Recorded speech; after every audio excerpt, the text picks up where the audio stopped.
So hello, good afternoon, good evening, good morning. Whenever you watch the video, this is again Mustafa Anwar and this is a beautiful channel toppers Adda 93।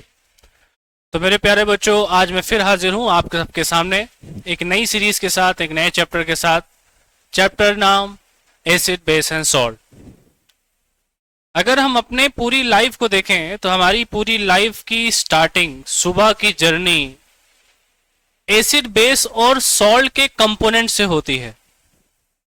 सुबह का पहला ingredients जो हम अपने मुंह को test करते हैं वो भी एक बेस होता है, टूथपेस्ट, चाय, देन बटर, घी, then after that you add some vitamins, carbohydrate, all types of ingredients belongs to acid base and salt। तो जो ये एसिड बेस और सॉल्ट हमारे लाइफ का इतना इंपॉर्टेंट पार्ट है, इसी को आज हम डिस्कस करेंगे because this is your chapter number 2 in chemistry section. तो क्लास 10 की एनसीईआरटी में ये चैप्टर नंबर 2 है जिसे हम एसिड बेस एंड सॉल्ट के नाम से जानते हैं। अगर हम इसके इंट्रोडक्शन की बात करें बच्चों कि एसिड बेस सॉल्ट होता क्या है, what is the actual meaning of acid base और सॉल्ट, हम जब इसकी डिफिनेशन पे जाएंगे तो डिफिनेशन में हमको केमिकल के अकॉर्डिंग समझना पड़ेगा कि chemically this substance is called acid when it turns yellow in turmeric solution, when it turns into red solution then it's called base. तो ये एक तरह का इसको केमिकली हम ऑब्जर्व करेंगे कि कौन एसिड, कौन बेस और कौन सॉल्ट है। लेकिन if I am asking the basic information about acid base and salt, तो यू सेड सर एसिड वो है जो खट्टा होता है। जनरली जितनी भी खट्टी चीजें होती हैं वो उनमें एसिड पाया जाता है। अब आप सोचोगे सर खट्टी चीजें कौन कौन सी हैं, तो आपके डेली लाइफ में बहुत सी ऐसी चीजें होती हैं जिनका टेस्ट खट्टा होता है, सोर होता है, वही एसिड होती हैं। You can taste with lemon drop, the taste of lemon drop is also sour. Lactic acid means you can taste curd or sour milk, it also have same taste, sour। तो base क्या होता है? Base को बेटा क्षार कहते हैं। क्षार मतलब जिसका टेस्ट बिटर हो, बिटर को कड़वा टेस्ट कहते हैं या खसैला टेस्ट कहते हैं। मतलब जो कड़वी चीजें होती हैं जनरली उनमें बेसिक नेचर पाया जाता है। और सॉल्ट जिसका टेस्ट नमकीन हो, दैट इज कॉल्ड सॉल्ट। इसका मतलब इस पूरे सीरीज में हमको एसिड बेस और सॉल्ट का chemical properties, physical properties, identification of acid base and salt, classification of acid base and salt, ये सारी चीजें बच्चों हमको पढ़ना है। और इससे रिलेटेड एग्जाम में जितने भी क्वेश्चन आएंगे हम 110% उन क्वेश्चन को सॉल्व करके और फुल मार्क्स लेके आने की कोशिश करेंगे। तो चलो बच्चों, ऊपर वाले का नाम लेकर के इस नए सीरीज का आगाज करते हैं, एसिड बेस एंड सॉल्ट। तो according to your first slide, the meaning of acid base and salt according to your NCERT syllabus. Introduction part हमको समझना है कि पहले इंट्रोडक्शनली हमको एसिड बेस सॉल्ट के बारे में क्या पता है। What is acid? What is base? What is salt? If you see the definition of acid, all acid compulsory have hydrogen. Have hydrogen. बेटा सबके पास क्या होगा? हाइड्रोजन होगा।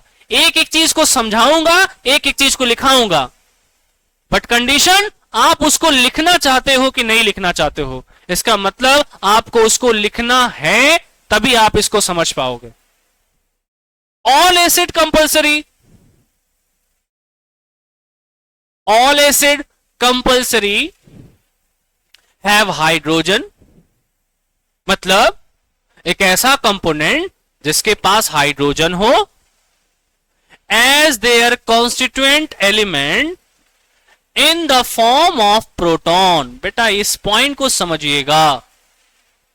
इस पॉइंट को समझाने के लिए हम एक नए स्लाइड को ऐड करते हैं। सपोज टू बी, मैंने एक एग्जांपल लिखा HCl, मैंने एग्जांपल लिखा बच्चों HCl, और मैंने एक दूसरा एग्जांपल लिखा NaCl। NaCl, मैंने एक एग्जांपल बच्चों क्या लिखा HCl, दूसरा एग्जांपल क्या लिखा NaCl। If you see in both of component Cl are common, यहां भी Cl है, यहां भी Cl है, दोनों में बच्चों Cl कॉमन है। तो what is the difference between both of them? यहां पे आपने देखा बच्चों, यहां पे हाइड्रोजन, यहां पे हाइड्रोजन है बच्चों। If you see this is hydrogen, और यहां पे सोडियम है। तो according to the definition of acid, acid is a component which have hydrogen atom, मतलब जिनके पास हाइड्रोजन एटम होगा जनरली वो एसिड्स होंगे। आई होप ये बात समझ में आ रहे हैं। तब आपके दिमाग में एक कॉन्सेप्ट आएगा कि सर क्या वाटर भी एसिड है? आपके दिमाग में क्वेश्चन अराइज हो सकता है कि सर वाटर के पास भी तो हाइड्रोजन है, तो क्या वाटर भी एसिड है? तो बेटा when you proceed in your class 11th standard after the examination of 10th standard, you will see in ionic equilibria और chemical equilibria, means 11th course में आपको एक चैप्टर मिलेगा आयोनिक इक्विलिब्रियम और केमिकल इक्विलिब्रियम। उसमें हमको एसिड, बेस और salt को फिर से पढ़ना है। तो उसमें यह बताया जाएगा कि वाटर के पास भी एसिडिक और बेसिक नेचर दोनों होता है।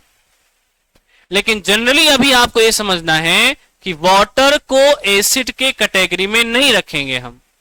अब कहेंगे, अब आप कहोगे सर ऐसा आपने क्यों कह दिया कि इसको हम एसिड नहीं बोल सकते? तो बेटा इसके पीछे की थ्योरी अलग है। कौन प्रोटॉन को एक्सेप्ट कर रहा है, कौन प्रोटॉन को लॉस कर रहा है, लॉस कर रहा है, वो डिपेंड करता है कि वो एसिड और बेस है कि नहीं है। इसके लिए अभी आप वाटर को अपने प्लेस से हटा दोगे। वाटर को छोड़ करके जनरली वो सारे कंपाउंड जिनके पास हाइड्रोजन होंगे वो आपके एसिड होंगे। और एग्जांपल देखते हैं बच्चों, जैसे मैंने लिखा H2SO4।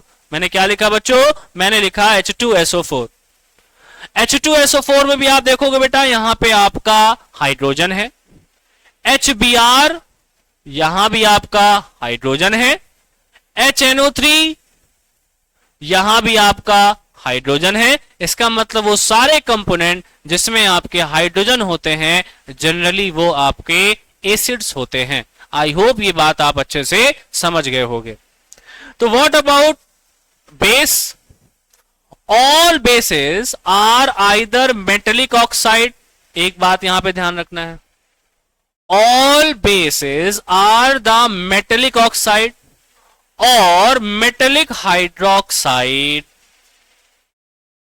एक और है बेटा, और अमोनिया सॉल्यूशन। अब इसको समझना है, तीन वर्ड को हमको समझना है, मेटेलिक ऑक्साइड, मेटेलिक हाइड्रोक्साइड और अमोनिया सॉल्यूशन। तो हम इसके बारे में बात करते हैं बच्चों। इसके बारे में अगर हम बात करेंगे तो देखिए, हम इसके बारे में जब बात करेंगे तो हमने लिखा बेटा मेटेलिक, मेटेलिक, मेटेलिक ऑक्साइड। अगर आप इसको देखोगे, it is a combination between two word, metallic oxide. Metallic means metal. हाँ बच्चों, मेटेलिक मीन्स मेटल। तो मेटल प्लस ऑक्साइड, जितने भी मेटल प्लस ऑक्साइड होंगे वो जनरली क्या होते हैं बच्चों? वो जनरली बेस होते हैं। जैसे सोडियम के साथ oxide, this is a sodium oxide, तो ये क्या हो जाएगा बच्चों? बेस हो जाएगा। मैग्नीशियम के साथ MgO, ये भी क्या हो जाएगा बच्चों? बेस हो जाएगा, क्योंकि मेटल प्लस ऑक्साइड, मेटल के साथ ऑक्सीजन का रिएक्टेंट जो कंपाउंड बनेगा वो बेसिक नेचर का होगा। इसका मतलब Al2O3 ये भी बेसिक नेचर का होगा।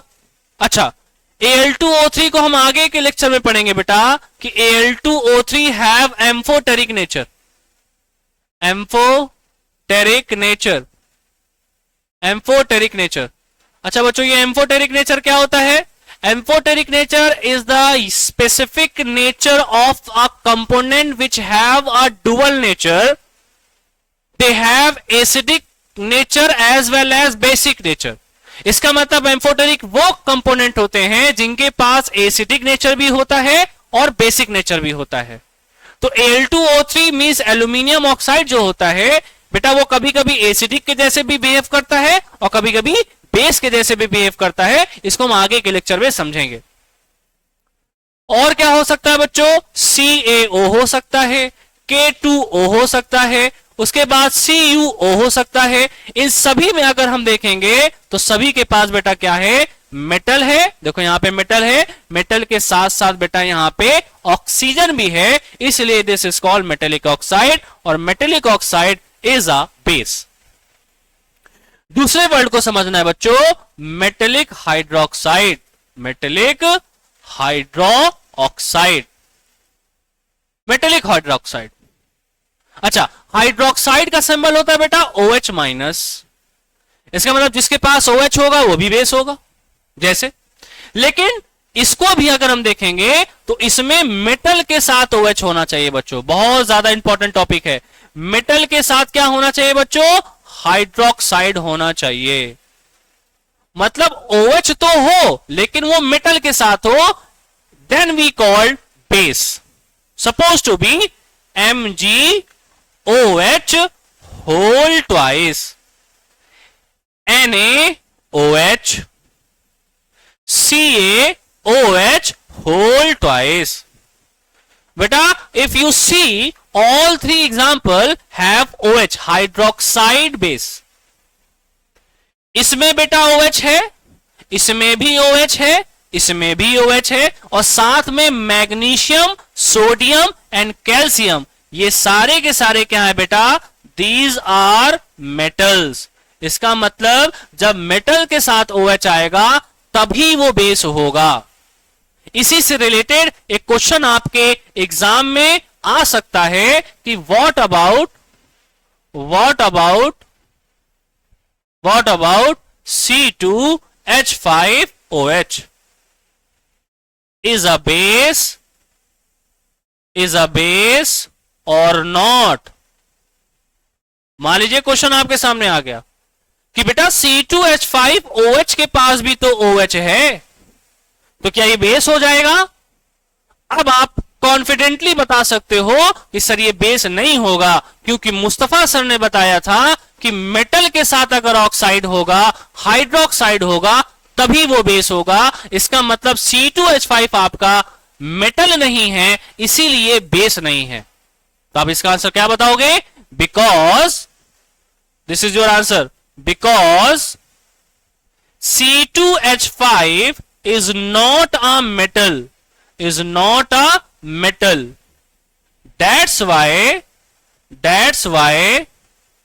is not a base. इसीलिए बच्चों ये क्या नहीं है? बेस नहीं है. तो आई होप आपने मेटेलिक ऑक्साइड और मेटेलिक हाइड्रोक्साइड के कॉन्सेप्ट को समझा कि कैसे ये बेस हो सकते हैं. अच्छा, एक बेटा और था उसमें, एक उसमें क्या था? एक उसमें अमोनिया सॉल्यूशन के बारे में था बच्चों. Ammonia solution, ammonia solution. ये अमोनिया सॉल्यूशन क्या होता है बच्चों? Ammonia solution is a type of solution when ammonia gas dissolve in a water. जैसे आपको पता है कि अमोनिया का फॉर्मूला बेटा NH3 होता है, वाटर का फॉर्मूला बेटा H2O होता है. Because ammonia is a very highly soluble in water, मतलब ये बहुत जल्दी पानी में डिसॉल्व हो जाती है, इसलिए इसको अमोनिया सॉल्यूशन कहा जाता है.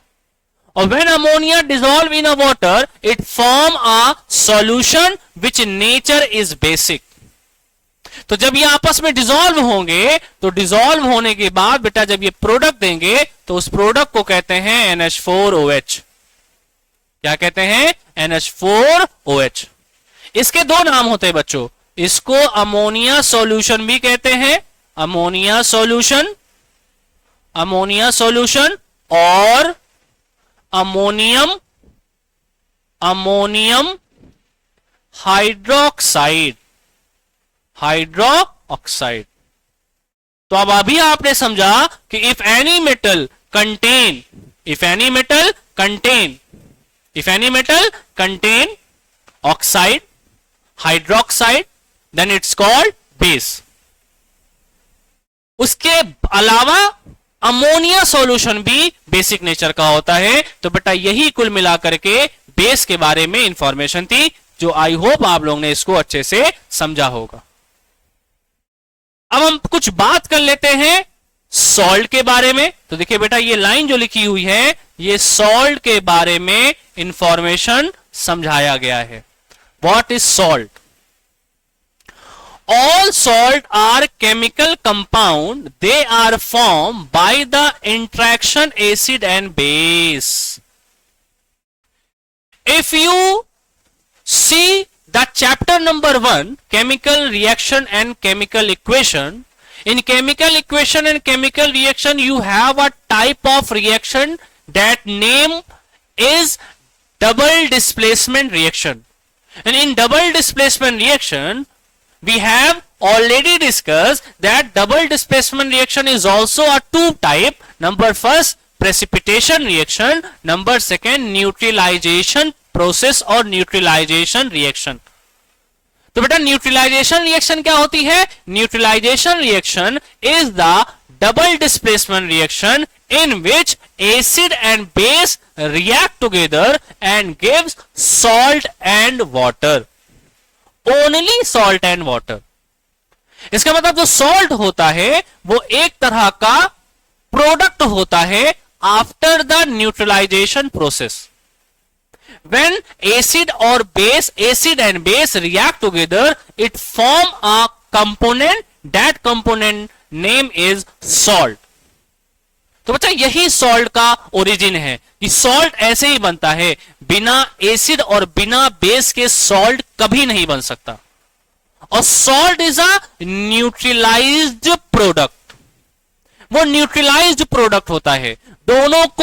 दोनों की स्ट्रेंथ को न्यूट्रलाइज करने के बाद आपका सॉल्ट बनता है. जैसे इसको समझाने के लिए मैंने लिखा बच्चों HCl, मैंने लिखा बच्चों NaOH, और आप लोग को पता है कि डबल डिस्प्लेसमेंट रिएक्शन में एक्सचेंज ऑफ आयंस होता है.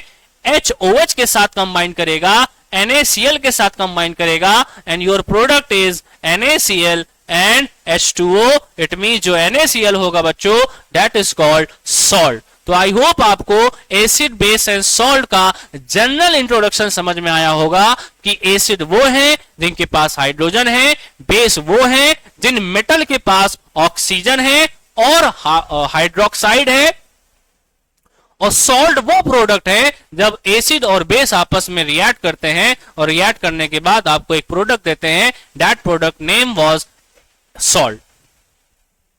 तो आई होप आप लोग ने यहां तक बहुत अच्छे से, शांति से, प्यार से इस लेक्चर को सुना और समझा. अब हम अपने नेक्स्ट टॉपिक की तरफ बढ़ते हैं जिसका नाम है बच्चों एसिड्स. अब हमको एसिड्स, बेस एंड सॉल्ट अलग अलग करके पढ़ना है, सेपरेटली पढ़ना है, जिससे उनके बारे में हमको प्रिपरेशन भी पता चल सके, केमिकल प्रॉपर्टीज भी पता चल सके, फिजिकल प्रॉपर्टी भी पता चल सके. इसलिए अब हम अपने नेक्स्ट स्लाइड की तरफ बढ़ते हैं. बेटा नेक्स्ट स्लाइड हमारी है एसिड्स. नेक्स्ट स्लाइड बेटा हमारी क्या है? एसिड. अब हमको एसिड के बारे में पूरा अच्छे से समझना है कि व्हाट इज एसिड. हमको एसिड के बारे में बच्चों पूरे अच्छे से समझना है कि हमारा एसिड क्या है. What is acid. तो चलो बेटा देखो क्या लिखा हुआ है. Acid word comes from Latin word. मतलब जो एसिड वर्ड आया है वो एक्चुअली में एक लैटिन वर्ड है, और उस लैटिन वर्ड का नाम है बेटा acidus. Acidus, ACIDUS, acidus, which meaning is sour. जिसका मीनिंग है सॉर. बेटा वो खट्टी चीजें. तो हर खट्टी चीजें क्या होती हैं बेटा? एसिड्स होती हैं. मतलब एसिड वो हैं जिनका टेस्ट सॉर होता है. उन्हीं को हम क्या कहते हैं बच्चों? उन्हीं को हम एसिड्स कहते हैं. तो एसिड आई होप समझ में आया होगा। एसिड क्या होते हैं बच्चों? Acid word coming from Latin word which meaning is sour. आगे क्या लिखा हुआ है? Acids are defined as the compound which contain one और more hydrogen atom and when dissolved in water produce hydronium ion. And hydronium ion का formula होता है बेटा H3O+। इस लाइन को बहुत ध्यान से समझिएगा बच्चों कि एसिड वो है जिनके पास हाइड्रोजन हो और जब वो पानी में डिसॉल्व हो तो डिसॉल्व होने के बाद वो हाइड्रोनियम आयन आपको दे दें। चलिए देखते हैं कैसे समझते हैं। HCl plus H2O। जैसे ही आपने HCl को पानी में डिसॉल्व किया यहां से H प्लस अलग हो जाएगा, Cl माइनस अलग हो जाएगा और H प्लस क्योंकि अनस्टेबल है वो स्टेबल होने के लिए वाटर के साथ जाकर के ऐड हो जाएगा। तो HCl का हाइड्रोजन वाटर के साथ जब ऐड हुआ बेटा तो H2O के साथ H एक H और आ गया तो H3O हो गया और Cl माइनस अलग हो गया। इसी प्रोसेस को हम डाइल्यूशन ऑफ एसिड कहते हैं। मतलब कैसे? एसिड पानी में डिसॉल्व होता है and after the dilution the strength of acid will be decreases. Acid की जो स्ट्रेंथ होती है धीरे धीरे वो क्या होती है बच्चों? डिक्रीज होती है, क्योंकि उसमें पानी की क्वांटिटी बढ़ जाती है जिससे उसको हम कहते हैं डाइल्यूशन ऑफ एसिड। तो एसिड जब पानी में डिसॉल्व होता है तो हाइड्रोनियम आयन देता है। यही ये लाइन समझाना चाह रही है कि acid are defined as the compound which contain one और more than hydrogen atoms and when dissolve in water produce hydronium ion. I hope यहां तक का आपको हाइड्रोजन और हाइड्रोनियम आयन का कॉन्सेप्ट समझ में आएगा। बस ये समझिएगा कि जब भी कोई भी हाइड्रोजन वाटर मॉलिक्यूल के साथ रिएक्ट करेगा वो रिएक्ट करने के बाद हाइड्रोनियम आयन आपको देगा। तो hydronium ion formula is H3O+ और OH3+। दोनों तरीके से आप इसको लिख सकते हैं, मतलब इसको हम OH3 भी लिख सकते हैं। दोनों ही प्रोसेस सही होता है बेटा, क्योंकि एनसीईआरटी दोनों को वैलिड करती है। तो आई होप आपने एसिड के बारे में और इंफॉर्मेशन गेन की होगी कि एसिड वाटर के साथ रिएक्ट करके हाइड्रोनियम आयन बेटा आपको प्रोड्यूस करता है। अब जब हम अपने नेक्स्ट स्लाइड की तरफ चलेंगे तो लिखा हो बेटा क्लासिफिकेशन ऑफ एसिड। यहां से भी क्वेश्चन बनते हैं आपके एग्जाम में कि एसिड के क्लासिफिकेशन कितने होते हैं। तो जब हम अपने एनसीईआरटी सिलेबस को देखते हैं तो उसमें सारी चीजें मिक्स हुई हैं। हमको उसको सेपरेटली पढ़ना होता है, अलग अलग करके पढ़ना होता है। तो इसीलिए हमने इसको 4 पार्ट में डिवाइड कर दिया है। Number first, depending on their sources. हमको एसिड को सोर्स के बेसिस पे पढ़ना है कि अकॉर्डिंग टू सोर्स एसिड कितने टाइप्स के होते हैं। Depending on their concentration. अब एक नया वर्ड आ गया बेटा, कंसंट्रेशन क्या होता है, हम एक एक करके इसको समझेंगे, लेकिन अभी समझ लेते हैं कि क्लासिफिकेशन ऑफ एसिड कितने टाइप में हमको पढ़ना है। तो number first, depending on their sources. Number second, depending on their concentration. Number third, depending on their strength. And last एक, depending on their basicity. Depending on their basicity. तो बेटा इनके अकॉर्डिंग हमको इसको पढ़ना है। तो एसिड को 4 क्लासिफिकेशन के बेसिस पे पढ़ना है। तो चलिए हम एक एक करके इसके क्लासिफिकेशन को समझते हैं और एक एक करके इसको समझाते हैं। नंबर फर्स्ट बेटा, डिपेंडिंग ऑन देयर सोर्सेस। बहुत ध्यान से समझिएगा। सोर्स का मतलब क्या? जहां से कोई चीज मिले। तो हमको एसिड 2 तरीके से मिलते हैं। There have 2 types of sources. Number first organic, number second inorganic. इसका मतलब according to their sources acids are 2 type. Number first organic acid, number second inorganic acid. तो बेटा कितने टाइप के एसिड होते हैं? On depending their sources 2 type, organic acid और inorganic acid. इसको बहुत अच्छे से समझना है क्योंकि इसके क्वेश्चन कई बार आपके एग्जाम में पूछे जाते हैं। ऑर्गेनिक एसिड किसे कहेंगे? क्या सारे एसिड ऑर्गेनिक एसिड हो सकते हैं? नहीं। देखिए कंडीशन क्या लिखी गई है, विच ऑब्टेन बाय नेचर। नेचर में भी कैसे? प्लांट और एनिमल से मिले। मतलब ऑर्गेनिक एसिड वो है जो आपको प्लांट्स और एनिमल से मिले। प्लांट के किसी भी सोर्स से मिल सकता है, फ्रूट के फॉर्म में, स्टेम्स के फॉर्म में, किसी भी फॉर्म में मिल सकता है, तो वही क्या होता है बच्चों, आपका ऑर्गेनिक एसिड होता है। तो ऑर्गेनिक एसिड वो है जो आपको नेचर से मिले, बाय प्लांट और बाय एनिमल मिले।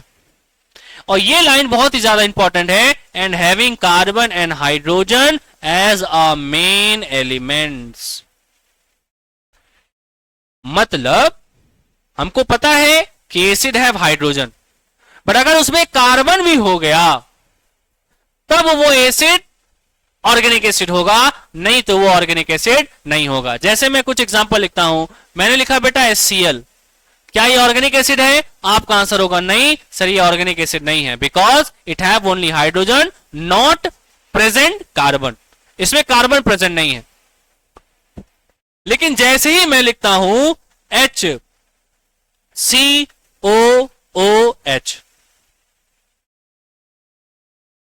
this is a formic acid and the source of formic acid bees, मधुमक्खियां, and red ant, लाल चींटियां, जिसे हमें फॉर्मिक एसिड मिलता है। तो क्या इसमें बच्चों हाइड्रोजन है? अकॉर्डिंग टू डिफिनेशन हाइड्रोजन भी होना चाहिए, कार्बन भी होना चाहिए। अगर ये दोनों एलिमेंट मिल जाते हैं तो बेटा वही क्या होते हैं, आपके ऑर्गेनिक एसिड होते हैं। तो आई होप समझ में आएगा कि ऑर्गेनिक एसिड क्या होते हैं। जिनके पास हाइड्रोजन भी हो, जिनके पास कार्बन भी हो, उन्हीं को हम ऑर्गेनिक एसिड कहते हैं। Next is all organic acid are weak acid. बहुत ज्यादा इंपॉर्टेंट लाइन है बेटा कि जितने भी ऑर्गेनिक एसिड होते हैं सारे के सारे आपके वीक एसिड होते हैं। वीक मतलब जिनका इंपैक्ट कम होता है, जिनकी स्ट्रेंथ कम होता है, जो कम कोरोसिव नेचर के होते हैं और जिनका यूज हम अपने डेली लाइफ में आसानी से कर सकते हैं। केरल और मेघालय के बहुत सारे ऐसे जगह के नाम है, जगह हैं जहां पे लाल चींटी की चटनी खाई जाती है बेटा, क्योंकि लाल चींटी की चटनी एसिडिक नेचर की होती है और एसिडिक नेचर में खट्टापन होता है, तो वहां के लोग इसको बहुत ही शौक से खाते हैं। तो ये फैक्ट है, क्योंकि जनरली ऑर्गेनिक एसिड जो होते हैं वो आपके वीक एसिड होते हैं, और जितने भी वीक एसिड होते हैं आप उनको जनरली कंज्यूम कर सकते हैं। तो this is a meaning of organic acid.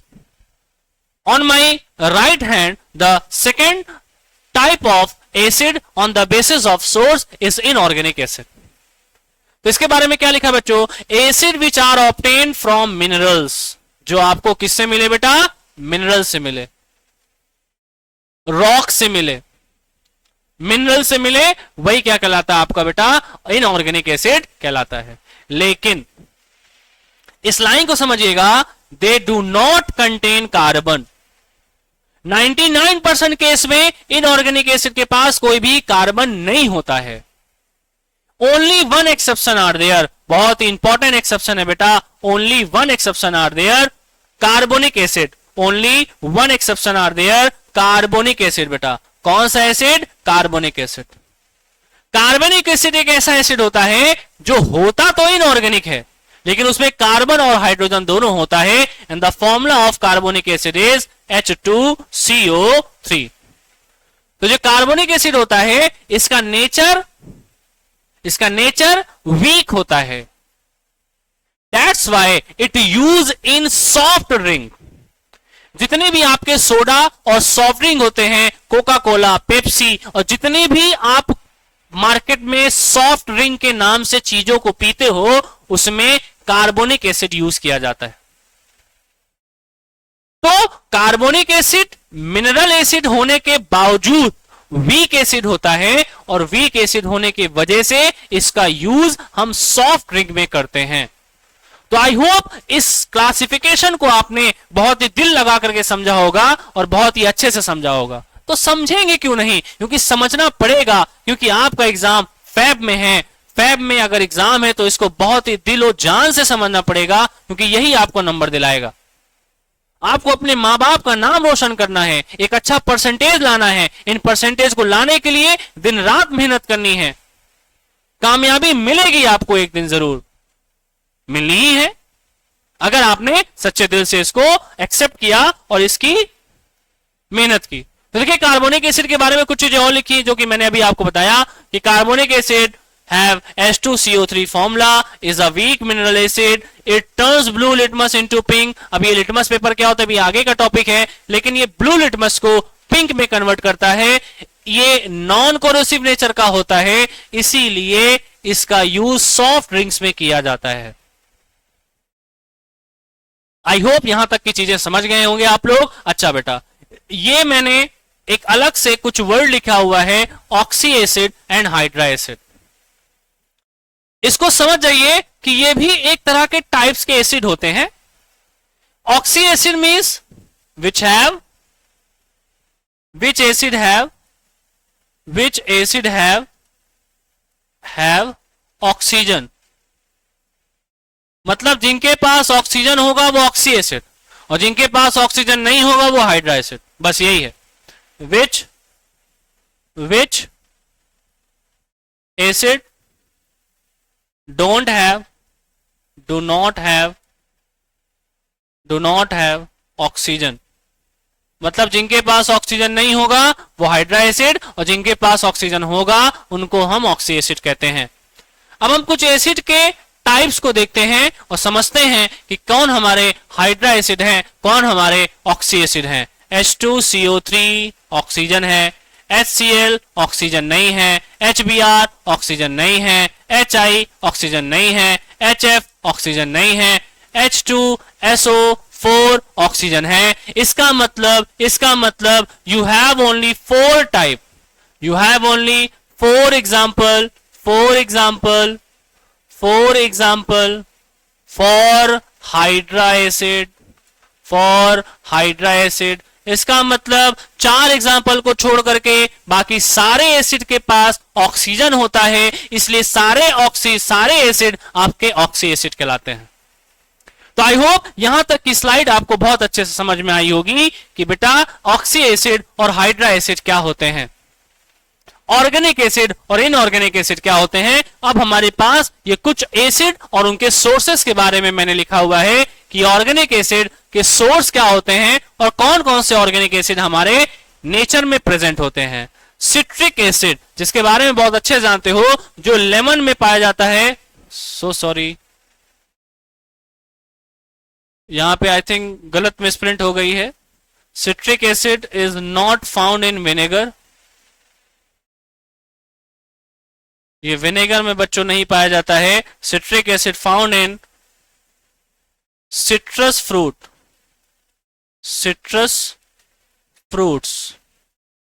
और सिट्रस फ्रूट वो होते हैं जिनमें रस होता है। इसका मतलब इसका एग्जांपल हो जाएगा बच्चों लेमन्स सॉरी। तो सिट्रिक एसिड लेमन्स में पाया जाता है। लैक्टिक एसिड सॉर मिल्क को हम कर्ड भी समझ सकते हैं। तो लैक्टिक एसिड कर्ड में पाया जाता है और सॉर मिल्क में पाया जाता है। ऑक्जेलिक एसिड बेटा टोमेटोज में पाया जाता है, टमाटर में पाया जाता है। टार्टेरिक एसिड टेमराइंड में पाया जाता है, इमली में पाया जाता है। मैलिक एसिड एप्पल्स में पाया जाता है बच्चों।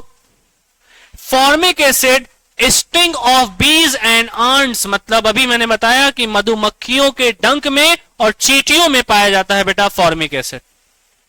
अच्छा, फॉर्मिक एसिड के बाद आता है बच्चों एसिटिक एसिड। तो एसिटिक एसिड किस में पाया जाता है बच्चों? विनेगर में पाया जाता है। तो ये रहा कुछ ऑर्गेनिक एसिड के एग्जांपल जो आपके नेचर में प्रेजेंट होते हैं, जिनके मैंने कुछ डायग्राम वाइज भी समझा रखा है कि देखो बेटा सिट्रिक एसिड आपका सिट्रस फ्रूट, देखो यहाँ पे ऑरेंज बना हुआ है। ऑक्जेलिक एसिड टमाटोज में पाया जाता है। लैक्टिक एसिड सॉर मिल्क में पाया जाता है, दही में पाया जाता है। इमली में टर्माइंड में बेटा टार्टेरिक एसिड पाया जाता है। और देखो बेटा मैलिक एसिड एप्पल में पाया जाता है। एसिटिक एसिड विनेगर में पाया जाता है। और देखो ये बेटा बहुत ही खतरनाक सा एक प्राणी है जिसे हम चींटी कहते हैं, और चींटी में क्या पाया जाता है बेटा? फॉर्मिक एसिड पाया जाता है। तो ये कुछ स्लाइड्स जिसको आपने समझा कि हमारे जो नेचर में कुछ प्लांट और एनिमल जो प्रेजेंट हैं उनमें हम किस तरह से अपने ऑर्गेनिक एसिड को देखते हैं। तो ये इसके बारे में आपने इंफॉर्मेशन देखा। अब हम चलते हैं अपने नेक्स्ट स्लाइड के ऊपर, on the basis of concentration. Concentration के अकॉर्डिंग आपका एसिड कितने टाइप का होता है? तो कंसंट्रेशन के अकॉर्डिंग आपका एसिड कंसंट्रेटेड होता है और डाइल्यूटेड होता है। आपने कभी ना कभी अपने लैब में CONC कॉन्क का एक बोतल का जार देखा होगा और किसी के पास DIL दिल भी लिखा होगा। वो दिल आपका दिल नहीं है, वो दिल एसिड का दिल है। इस दिल को डाइल्यूटेड एसिड कहा जाता है। तो depending on their concentration they are two types. Number first concentrated acid, number second diluted acid. तो ये बेटा कितने टाइप का होता है? ये आपके दो टाइप के होते हैं, कंसंट्रेटेड एसिड और आपके डाइल्यूटेड एसिड। तो यहां तक आई होप आपको समझ में आया होगा। अभी मैंने कहा था कि कंसंट्रेशन का मतलब समझना बहुत जरूरी है। What is the meaning of concentration? तो according to the slide, the representation of concentration, amount of acid present in a definite amount of its aqueous solution। बहुत ध्यान समझिएगा बेटा, aqueous solution means a solution which made by water। मतलब एक ऐसा solution जो water से बना हो उसी को हम एक्वस सॉल्यूशन कहते हैं। और अगर वो वाटर का अमाउंट हमने डिफिनिट कर दिया है और डिफिनिट अमाउंट में हमको चेक करना है कि हमारा एसिड कितना है, इतना मतलब समझिए कि एक डिफिनिट अमाउंट का वाटर है, उसमें कितना एसिड है, इसी के अमाउंट को हम कंसंट्रेशन कहते हैं। The amount of acid present in a definite amount of water in aqueous solution it's called concentration. एक डिफिनिट अमाउंट के वाटर में कितना अमाउंट एसिड है, इसी को बताना ही कंसंट्रेशन कहलाता है। तो इसके अकॉर्डिंग हमारे पास दो तरह के एसिड होते हैं बच्चों, एक होता है कंसंट्रेटेड एसिड और एक होता है डाइल्यूटेड एसिड। कंसंट्रेटेड मतलब जिसमें वाटर की क्वांटिटी बहुत कम होगी या ना के बराबर होगी। लिखा हुआ है if acid contain a very small amount of water और नो वाटर, मतलब जिसमें वाटर की क्वांटिटी बिल्कुल नहीं हो या नाम मात्र की हो, उसी को हम कंसंट्रेटेड एसिड कहते हैं। And second is if acid contain far more amount of water than its own mass, अपने मास के अमाउंट से ज्यादा एसिड की क्वांटिटी कम है लेकिन उसकी क्वांटिटी से ज्यादा अगर आपने उसमें एसिड को वाटर को डिसॉल्व कर दिया, that is the meaning of diluted acid.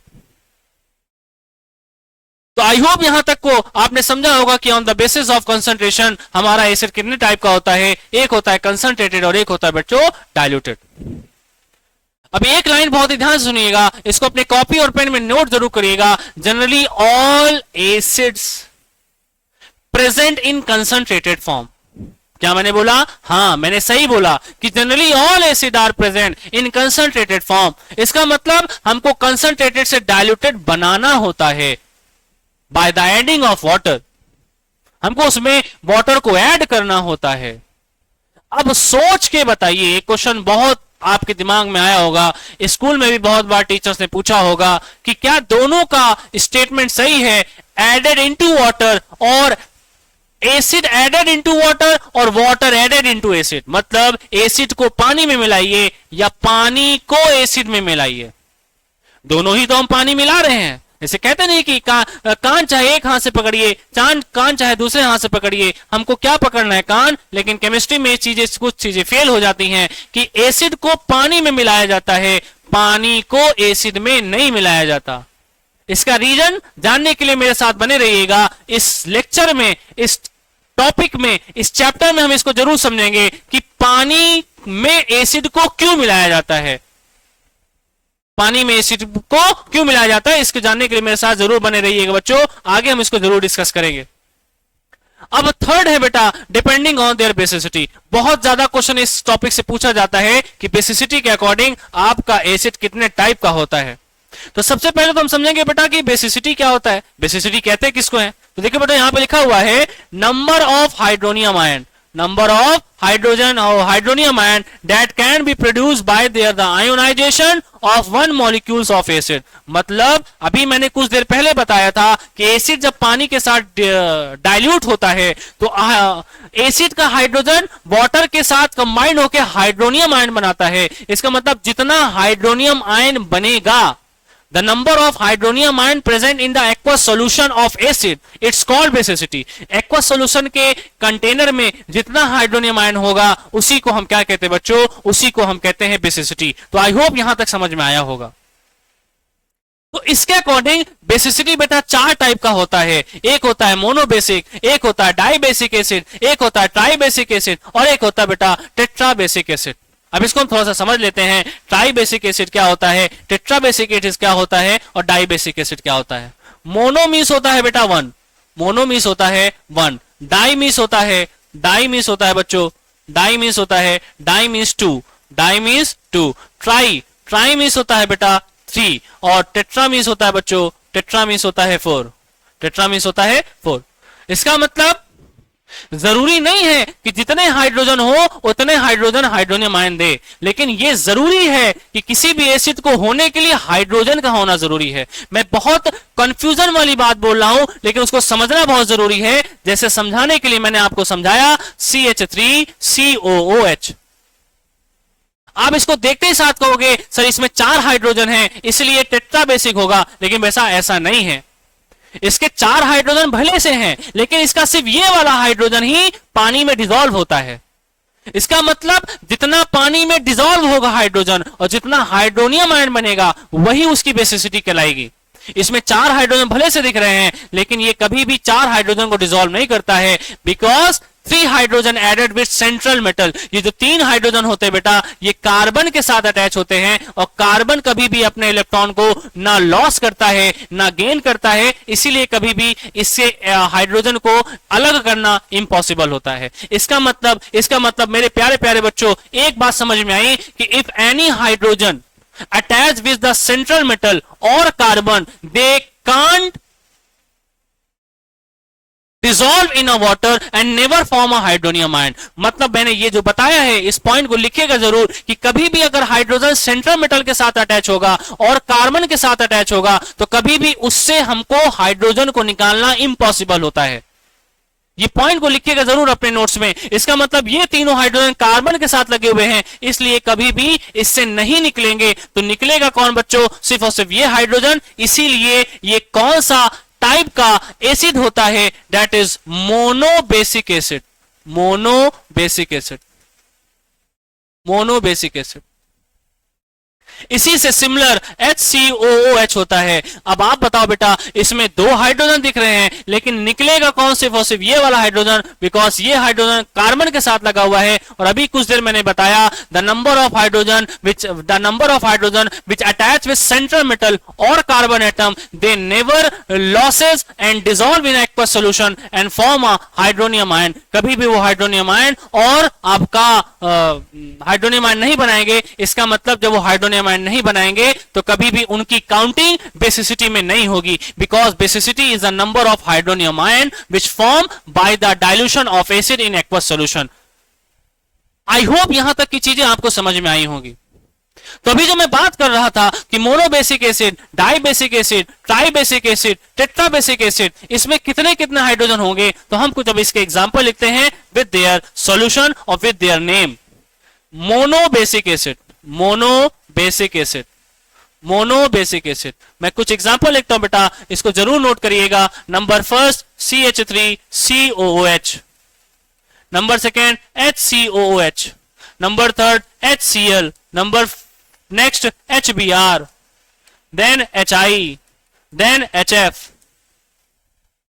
ये सारे के सारे बेटा क्या हैं? ये सारे के सारे मोनोबेसिक एसिड हैं, क्योंकि इनमें सब में सब एक हाइड्रोजन ही पानी में डिसॉल्व होकर हाइड्रोनियम आयन बनाएगा। Then dibasic acid, dibasic acid H2SO4। अच्छा बेटा, इसमें एक और आता है nitric acid HNO3। Dibasic acid H2SO4, H2CO3, H2SO3, then COOH whole twice, that is oxalic acid. इसी को बेटा ऑक्जेलिक एसिड कहा जाता है, ऑक्जेलिक एसिड।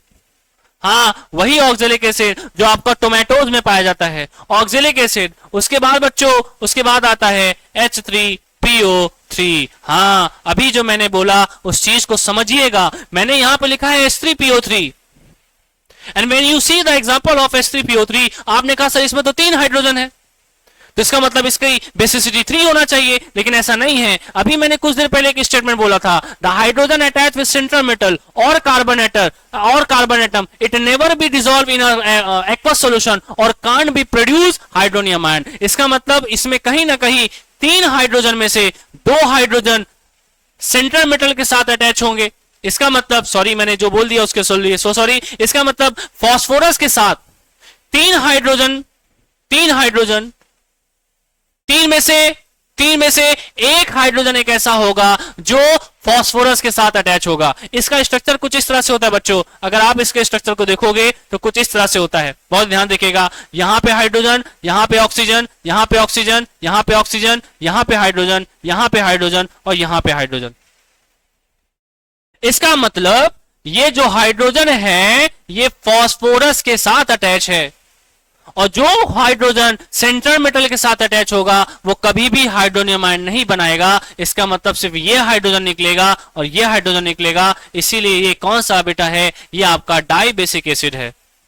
आई होप यहां तक की चीजें आपने समझी होगी। Then tribasic acid, tribasic acid, tribasic acid, इसमें आपके पास एक ही एग्जांपल आता है बेटा H3PO4 जिस कॉल्ड फॉस्फोरिक एसिड, और लास्ट होता है बेटा tetra basic acid, tetra basic acid, tetra basic acid, tetra basic acid. Tetra basic acid में आपके पास सिर्फ एक एग्जांपल है बेटा H4SiO4, H4SiO4 सिलिसिक एसिड।